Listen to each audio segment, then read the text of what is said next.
السلام علیکم عزیز طلباء و طالبات، میں doctor Sheikh Muhammad Mustafa Abdussattar B A T Y semester 6 ادبی تنقید کے اس لیکچر میں آپ سبھی طلباء و طالبات کا استقبال کرتا ہوں۔ عزیز طلباء و طالبات، اس سے پہلے کے لیکچر میں ہم لوگوں نے اپنی نصاب سے واقفیت حاصل کی تھی اور ہم نے یہ جاننے کی کوشش کی تھی کہ اس سیمسٹر میں ہم کو کیا پڑھنا ہے۔ جیسا کہ پہلے سیمسٹر سے مراد 5th سیمسٹر میں ہم نے تنقید کی تعریف، تنقید کی اہمیت، ادب کی تعریف، ادب کی اہمیت، ادب اور تنقید کا باہمی رشتہ کیا ہے، یہ پڑھا تھا۔ اس کے علاوہ تنقید کے جو مختلف دبستان تھے، ان تمام دبستان پر ہم نے مفصل روشنی ڈالی تھی۔ اب اس سیمسٹر میں ہم لوگ مشرقی اور مغربی نقادوں کی زندگی کے بارے میں اور ان کی ادبی خدمات کے بارے میں جاننے کی کوشش کریں گے۔ مشرقی نقاد سے مراد اردو کے اہم تنقید نگار ہیں۔ اس سے پہلے ہم نے نصاب کی واقفیت کے دوران دیکھا تھا کہ اردو کے اہم نقاد کون کون سے ہیں، لہذا انہی میں سے ایک اہم نقاد الطاف حسین حالی کے بارے میں آج ہم پڑھیں گے۔ اردو تنقید کے بابا آدم الطاف حسین حالی کو کہا جاتا ہے۔ حالی سے قبل اردو زبان و ادب میں تنقید کا رواج تھا۔ ہم مختلف شعراء کے جب ڈائری دیکھتے ہیں یا مشاعرے جب دیکھتے ہیں تو ہمیں ان میں تنقید کے ابتدائی نمونے حاصل ہو جاتے ہیں، لیکن باقاعدہ اردو میں تنقید کا رواج حالی سے شروع ہوا ہے۔ حالی کا پورا نام اصل میں خواجہ الطاف حسین حالی ہے۔ وہ 1837 میں پانی پت کے خواجگان انصاری کے معزز گھرانے میں پیدا ہوئے ہیں۔ ان کی ابتدائی تعلیم، جیسا کہ رواج تھا اس زمانے میں کہ بچے کی ابتدائی تعلیم گھر پر ہی کی جاتی تھی، اسی طرح جو ہے ان کی تعلیم بھی گھر پر ہی ہوئی ہے، جو ٹھیک ڈھنگ سے نہیں ہو پائی تھی۔ بچپن میں والد کا سایہ سر سے اڑ گیا تھا۔ آپ کی پرورش آپ کے بھائیوں نے مل کر کی۔ ابھی زندگی کے مراحل طے بھی کر نہیں پائے تھے، تعلیم ابھی مکمل ہو بھی نہیں پائی تھی آپ کی۔ رواج کے مطابق بچپن کی شادیاں، ایک رواج تھا اس زمانے میں، بچوں کی شادیاں کر دی جاتی تھی، بچپن میں ہی شادیاں ہو جاتی تھی، لہٰذا یہاں پر حالی کی بھی شادی جو ہے اسی رواج کے مطابق بچپن میں کر دی گئی۔ لیکن حالی کو علم سے بہت زیادہ رغبت تھی، بہت زیادہ محبت تھی، اور اسی علم کی طلب میں وہ کسی کو بتائے بغیر شادی ہونے کے بعد اب ایک زنجیر سی پڑ گئی تھی پیر میں، تعلیم حاصل کرنا مشکل ہو گیا تھا۔ اب ایک ایسا شخص جس کو تعلیم کی بہت زیادہ تشنگی ہے، تو وہ اپنی اس پیاس کو بجھانے کے لیے انہوں نے ایک اقدام اٹھایا، اور وہ قدم یہ تھا کہ انہوں نے گھر میں کسی کو بھی نہیں بتایا، اور بغیر بتائے ہوئے وہ دہلی چلے آئے۔ پانی پت سے خاموشی سے جو ہے وہ گھر سے نکل گئے، بغیر کسی کے علم میں لائے ہوئے، اور دہلی چلے آئے۔ عزیزوں نے انہیں پھر پانی پت بلایا۔ جب پتہ چلا عزیزوں کو، ان کے بھائیوں کو، کہ بھئی حالی گھر میں نہیں ہے، تلاش کیا گیا، اور تلاش کر کے پھر سے دوبارہ انہیں پانی پت بلا لیا گیا ہے۔ اب انہی دنوں میں اتفاق سمجھیے 1857 کی پہلی جنگ آزادی ہوئی۔ یہ پہلی جنگ آزادی کیا تھی؟ بلکہ ایک قیامت تھی جو بالخصوص مسلمانوں پر ٹوٹ پڑی تھی۔ انگریزوں کا اپنا ایک نظریہ یہ تھا کہ اس جنگ کی قیادت بہادر شاہ ظفر نے کی تھی، لہذا انہوں نے تمام مسلمانوں کو اس میں قصوروار ٹھہرا کر گلی گلی، کوچہ کوچہ مولویوں کو مسلمانوں کا قتل عام کرنے لگے۔ اور ظاہری بات ہے یہ زمانہ حالی کے لیے بھی کوئی آسان زمانہ نہیں تھا، اور یہ زمانہ ان کے لیے مشکلوں سے بھرا ہوا تھا۔ 1857 کے بعد پھر سے وہ دوبارہ دہلی چلے آئے اور نواب مصطفیٰ خان شفتہ کے لڑکے کی تعلیم مقرر ہوئے، ان کے استاد مقرر ہوئے۔ اسی اثناء میں وہ غالب سے بھی متعارف ہوئے اور غالب سے ان کی قربت بڑھی، غالب کے پاس یہ اپنے اشعار بھیجا کرتے، اصلاح دیا کرتے تھے، اور انہوں نے غالب کی شاگردی کو اختیار کیا۔ اتفاق یہ رہا کہ 1869 میں غالب اور شفتہ دونوں کی وفات ہو گئی۔ دونوں کی وفات ہونے کے بعد حالی جو ہے لاہور آئے اور پنجاب بک ڈپو میں ملازمت اختیار کر لی۔ یہاں ایک بہت بڑا تبدیلی رونما ہوئی، چونکہ حالی کی تعلیم جو ہے عربی اور اردو میں ہوئی تھی۔ حالی حافظ قرآن تھے، لہذا ان کا رشتہ عربی سے بھی تھا اور ان کا رشتہ اردو سے بھی رہا ہے۔ لیکن جب انہیں پنجاب بک ڈپو میں ملازمت ملی تو یہاں پر بطور عموماً ہوتا یہ تھا کہ اس بک ڈپو میں اردو میں ترجمہ کی ہوئی کتابوں کی جو زبان تھی، دیگر زبانوں سے اردو میں جو کتاب ترجمہ کی گئی تھی، اس زبان کو درست کرنے پر انہیں مأمور کیا گیا تھا۔ اسی دوران انہیں جتنی بھی ہو انگریزی سے واقفیت حاصل کرنے کا موقع ملا اور ان کی انگریزی وہاں پر بہت ساری درست ہوئی یا انہیں انگریزی سیکھنے کا موقع ملا۔ وہ اردو کی کتابیں درست کرتے کرتے عربی سے بھی استفادہ حاصل کیا اور انگریزی کے ادب سے بھی انہوں نے وہاں پر استفادہ حاصل کیا۔ لاہور میں رہتے رہتے ان کی صحت بھی خراب رہنے لگی تھی۔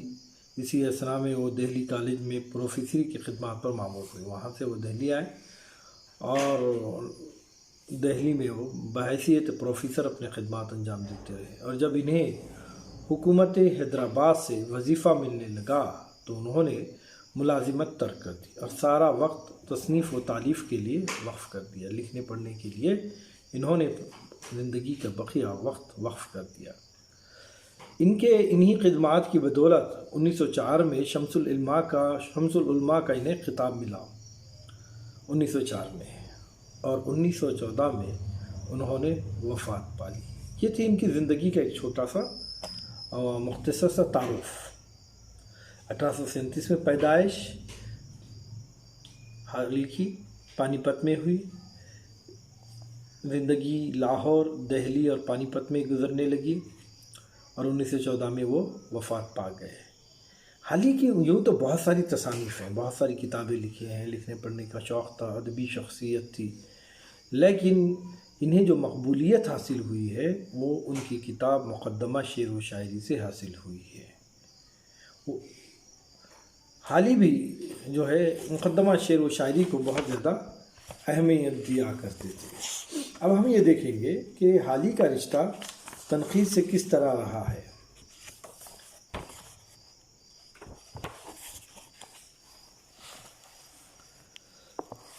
حالی کا تنقید سے رشتہ مشرقی اور مغربی دونوں تنقیدوں سے ہے۔ کس طرح؟ مشرقی تنقید سے مراد یہاں پر عربی تنقید ہے اور اردو تنقید ہے۔ ظاہری بات ہے کہ حالی کی تعلیم جو ہے عربی میں بھی ہوئی تھی اور اردو میں بھی ہوئی تھی، اس لحاظ سے حالی کا تعلق جو ہے مشرقی تنقید سے براہ راست ہے، جبکہ مغربی تنقید سے مراد یہاں انگریزی تنقید ہے۔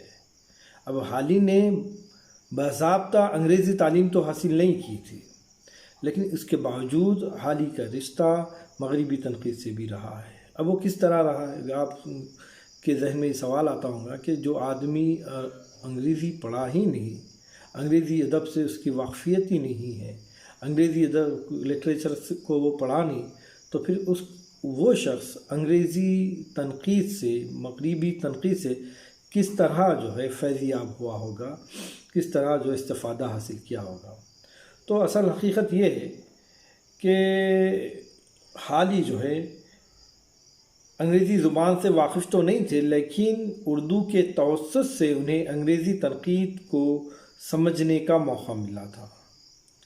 لاہور بک ڈپو میں انہیں جو ملازمت ملی تھی 1872 میں، اس میں انگریزی سے اردو میں کتابیں ترجمہ کی جاتی تھی، انگریزی کی کتابیں اردو میں ترجم ہوتا تھا اس کا، ظاہری بات ہے اس کی زبان و بیان کو درست کرنے کا کام حالی کا تھا۔ تو جب حالی ان کتابوں کو پڑھتے جو انگریزی تھی لیکن اردو میں اس کا ترجمہ ہوا تھا، تو اس طرح جو ہے حالی کو انگریزی لٹریچر پڑھنے کا ایک طرح سے موقع حاصل ہو گیا تھا۔ ترجمہ کرنے والے انگریزی سے تو بخوبی واقف تھے، مگر اردو زبان کے رموز اظہار سے کما حقہ واقفیت نہیں رکھتے تھے۔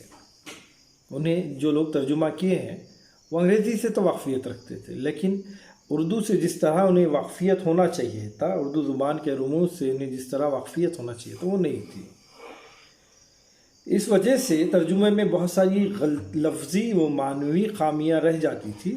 انہیں درست کرنے کے لیے حالی جیسا زبان شناس شخص جو ہے اس کی خدمات حاصل کی گئی تھی۔ اس طرح حالی کو وہاں لاہور بک ڈپو میں ملازمت کرنے کا موقع ملا، اور اس طرح وہ انگریزی شعر و ادب اور مغربی تنقیدی تصورات سے واقفیت حاصل کرنے کا انہیں ضروری موقع حاصل ہوا۔ حالی کے تنقیدی تصورات کی جو تشکیل ہوئی ہے، تنقیدی نظریات ان میں جو آئے ہیں، وہ مشرقی اور مغربی تصورات نقد کی آمیزش سے ہوئی، یعنی وہ مشرقی تنقید سے بھی واقفیت حاصل کی انہوں نے، اور مغربی تنقید سے بھی واقفیت حاصل کی۔ مشرقی تنقید اور مغربی تنقید کو پڑھنے کے بعد ان کا تنقیدی شعور بیدار ہوا۔ حالی کے ذہن میں پہلے سے مشرقی تنقیدی تصورات موجود تھے، جب ان میں مغربی تنقیدی تصورات کو حاصل کرنے کا موقع ملا تو یہ دونوں مل کر اردو میں چند نئے تنقیدی تصورات کی صورت میں جلوہ گر ہوئے۔ حالی نے اردو تنقیدی نظریات کو اور انگریزی تنقیدی نظریات کو دونوں کو شامل کر ایک نئے تنقیدی نظریات کا ایجاد کیا ہے۔ یہی حالی کے تنقیدی تصورات ہیں، اور اس طرح ان کا رشتہ جو ہے تنقید سے قائم ہوا۔ اب ہم یہ دیکھیں گے کہ حالی کے تنقیدی تصورات کیا تھے۔ دراصل میں نے آپ کو کہا ہے اس سے پہلے کہ حالی کی جو مقبولیت ہوئی ہے، حالی کو جو مقبولیت حاصل ہوئی ہے وہ مقدمہ شعر و شاعری سے ہوئی ہے، اور اس کتاب کو اردو کی پہلی تنقیدی کتاب بھی تصور کیا جاتا ہے۔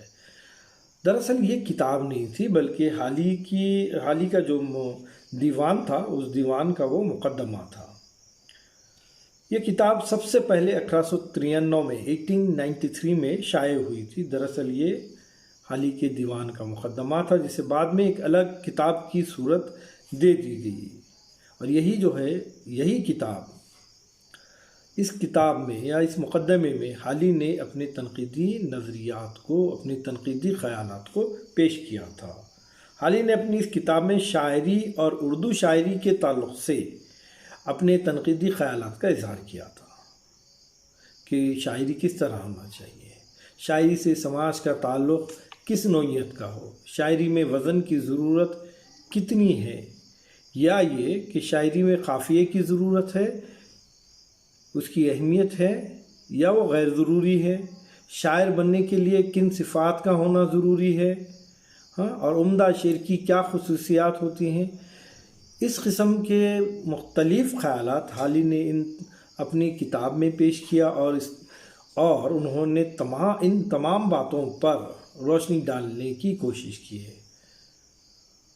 اس کے علاوہ انہوں نے اردو کی اصناف سخن پر بھی اپنی تنقیدی آراء پیش کی ہے، جو بیش قیمت اور گراں قدر ہیں۔ تو یہ تھا حالی کا تنقیدی سرمایہ، جس میں انہوں نے اپنے اس مقدمے میں اردو شاعری سے متعلقہ اور دیگر اردو کے اصناف سخن پر اپنی رائے کا اظہار کیا تھا۔ اب شاعری کے تعلق سے حالی کی عمومی رائے کیا تھی، اس کو انشاءاللہ تعالی عزیز ہم دوسرے لیکچر میں جاننے کی کوشش کریں گے۔ بس آج کے لیے اتنا تو کافی ہے کہ حالی، سن لیجئے مین پوائنٹس کہہ رہا ہوں۔ حالی اردو کے پہلے باقاعدہ نقاد تصور کیے جاتے ہیں۔ حالی کی کتاب مقدمہ شعر و شاعری اردو کی پہلی تنقیدی کتاب جانی جاتی ہے۔ حال ہی کی پیدائش پانی پت میں ہوئی ہے۔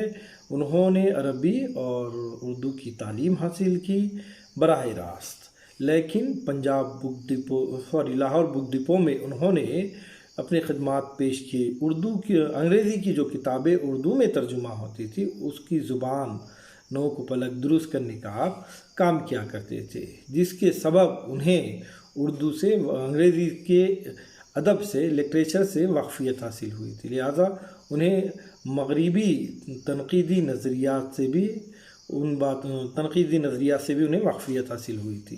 اب مغربی تنقیدی نظریات اور اردو یعنی مشرقی تنقیدی نظریات دونوں کی آمیزش سے انہوں نے ایک نئے تنقیدی نظریات کو وجود دیا تھا، اور حال ہی کی تمام تنقیدی نظریات ہمیں مقدمہ شعر و شاعری میں ملتی ہیں، جس میں انہوں نے اردو کی شاعری کے علاوہ دیگر اصناف سخن پر بھی اپنی تنقیدی آراء پیش کی ہے۔